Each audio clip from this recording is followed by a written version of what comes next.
यदि आप भारतीय मुसलमान हैं तो यह खबर आपके लिए है। आप इस खबर को पूरा देखिए और समझिए। यहूदी मुसलमान को इस्लाम तो नहीं सिखाएगा, लेकिन आखिर मुसलमान को इल्म कौन सिखा सकता है, इल्म दे सकता है। यानी इल्म कैसा भी हो उसे हासिल करना चाहिए, चाहे वह मदरसे की तालीम हो या स्कूल और कॉलेज का। लेकिन मुसलमानों ने तालीम से इतनी दूरी बना ली है कि आज मुसलमान भारत में सबसे ज़्यादा जाहिल और अनपढ़ माना जाता है। इल्म और तालीम से दूरी बनाने की वजह से मुसलमान दूसरी भाषाओं से भी अनजान और बेखबर है।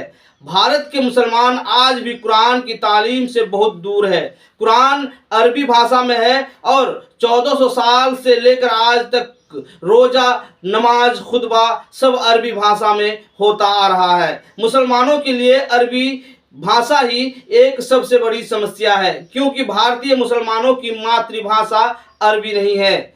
भारतीय मुसलमानों की भाषा हिंदी, उर्दू, भोजपुरी, तमिल, मराठी, गुजराती, तेलुगु, मलयालम, बंगाली एवं स्थानीय अन्य भाषा है। ऐसे में अरबी भाषा मुसलमानों के लिए अपने आप में पराया है और अनजान भाषा है। मुसलमानों ने अपने क्षेत्रीय एवं मातृभाषा से बहुत प्यार करते हैं, इसलिए मुसलमान ने अरबी का व्याकरण सीख कर कुरान पढ़ना तो सीख लेता है, लेकिन कुरान में क्या लिखा है और क्या कुरान में अल्लाह तबारक व तआला क्या कहता है, इस बात से मुसलमान अनजान और बेखबर है। यानी मुसलमान अगर हाफिज कुरान हो जाए तब भी उनसे केवल और केवल कुरान को रट लिया है, लेकिन कुरान का एक एक शब्द का अर्थ खुद उन मौलाना और हाफिज को अक्सर नहीं पता होता है जो नमाज और कुरान पढ़ाते हैं।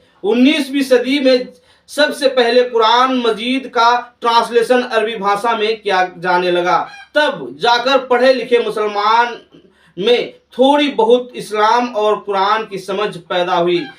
इससे पहले मौलवी साहब जो कह दे उसी को सच मान लिया जाता था और मुसलमान को मौलवी साहब लोगों ने ही कुरान पढ़ाकर मुसलमानों को कुरान से दूर करता चला गया। और आज भी भारत के मुसलमान को नए दौर की एजुकेशन और शिक्षा और जो भी जरूरी चीज़ है उससे दूर रखा जा रहा है। आज के समय भी हर मुसलमान कुरान पढ़ना नहीं जानता है, क्योंकि अरबी भारतीय मुसलमानों के लिए एक अनजान भाषा माना जाता है और उनका मातृभाषा कुछ अलग है। मुसलमान में अरबी और कुरान की जानकारी को जानकार को आलिम और मौलाना कहा जाता है। यह लोग मुफ्ती, कारी, अल्लामा जैसे नाम से पहचाने जाते हैं।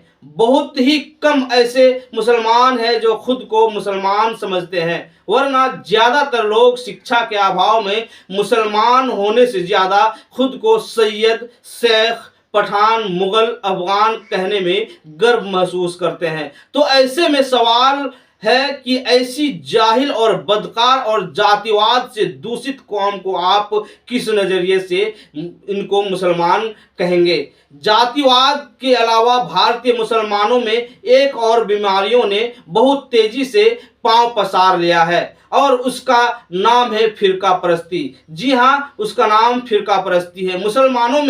मुसलमानों में फिरका परस्ती का बहुत ही क्रेज बढ़ गया है। मुसलमानों को धक्के मारकर पीछे धकेलना और जातिवाद, वैचारिक मतभेद की बहुत बड़ी भूमिका है। मुसलमान सबसे ज़्यादा जातिवाद और मसलक है। इन्हें आप वैचारिक मतभेद वाले संगठन या फिर विचारधारा भी कह सकते हैं। इनको देवबंदी, वहाबी, बरेली के नाम से भी पहचाना जा सकता है। आपको यह बात सुनकर हंसी भी आएगी और दुख भी होगा कि भारत के मुसलमान ही विचारधारा के आधार पर एक दूसरे को मुसलमान नहीं मानते हैं। आप सोच रहे होंगे, अगर यह लोग एक दूसरे को मुसलमान नहीं मानते हैं तो फिर क्या मानते हैं? दरअसल यह लोग आपस में काफिर और गैर मुस्लिम मानते हैं। दरअसल हर देवबंदी, बरेलवी, वहाबी एक दूसरे के बीच वैचारिक दुश्मन भी मानते हैं और अपने को जानते हैं। एक दूसरे के खिलाफ फतवे और वो क्या क्या वगैरह जारी करते रहते हैं। भारत के मुसलमान इतने निर्लज्ज और बेशर्म हो चुके हैं कि इन लोगों ने विचारधारा के आधार पर अपनी मस्जिद भी बनवा ली है। एक विचारधारा वाला आदमी दूसरे विचारधारा वाले मस्जिद में नमाज पढ़ने से परहेज करता है। एक फिरका तो खुद को बरेलवी कहते हैं और कहता है कि जो मुसलमान बरेलवी नहीं वह मुसलमान नहीं है और कभी भी जन्नत में नहीं जाएगा। यानी जन्नत का एकमात्र दावेदार वह खुद को यानी जो बरेलवी है वो मानता है। आपको हैरानी होगी कि दूसरे विचारधारा के मुसलमान में अगर बरेलवी विचारधारा के मस्जिद में अगर कदम रख दिया तो फिर उसकी खैर नहीं, अगर वह बच गया तो शायद ही उसकी हड्डी पसली सलामत रहे। एक और बात, और जिंदा रहते हुए भी एक मुसलमान दूसरे मुसलमान को काफिर और बद अकीदा मानता है और अगर कभी मर गया तो उसका अंतिम संस्कार कोई दूसरे विचारधारा के मौलवी नहीं करा सकता। यानी हमारे हजरत मोहम्मद सल्लल्लाहु अलैहि वसल्लम का इस्लाम कुछ और है, लेकिन हम भारतीय मुसलमानों का इस्लाम कुछ और है। इस बात को कहने में कोई गुरेज नहीं, कोई हिचकिचाहट नहीं, कोई परहेज नहीं होनी चाहिए कि हमारे पैगंबर हजरत मोहम्मद सल्लल्लाहु अलैहि वसल्लम के पैगाम इस्लाम और भारत के इस्लाम में ज़मीन और आसमान का फ़र्क नज़र आता है। हज़रत मोहम्मद मुस्तफ़ा सल्लल्लाहु अलैहि वसल्लम और कुरान मजीद का ठीक उल्टा काम हम भारतीय मुसलमान करते हैं और दुनिया के बाकी पढ़े लिखे लोग इस्लाम को पढ़कर समझकर और उसका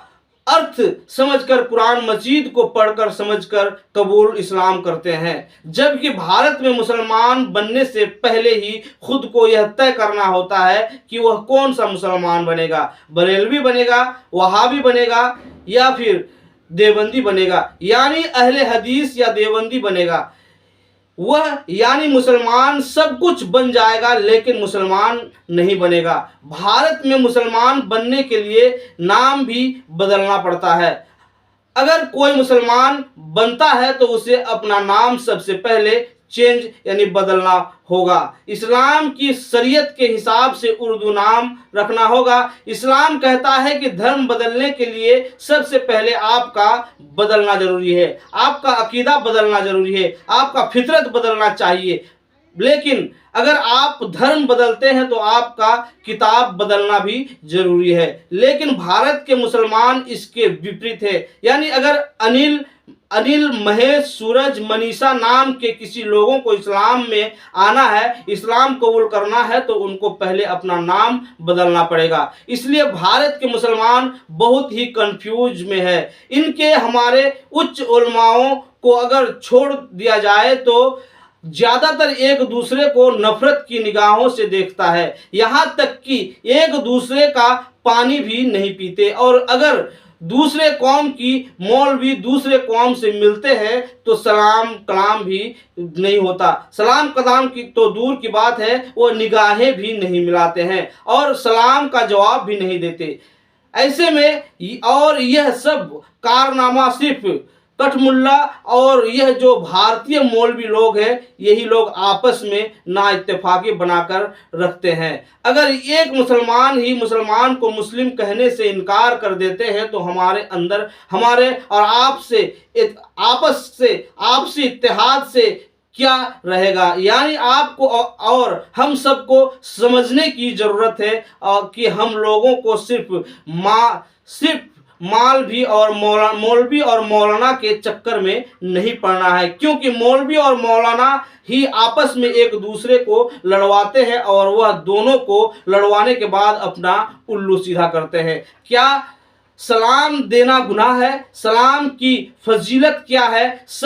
आप सब जानते हैं। तो आप जो है आपस में तालमेल बनाकर रखें। हम मुसलमान हैं और मुसलमान एक है, कुरान और हदीस एक है, लेकिन मौलवियों ने इसे बंटवारा कर दिया है। नमस्कार, आदाब, मैं उमर फारूक, आप देख रहे थे RN ग्लोबल।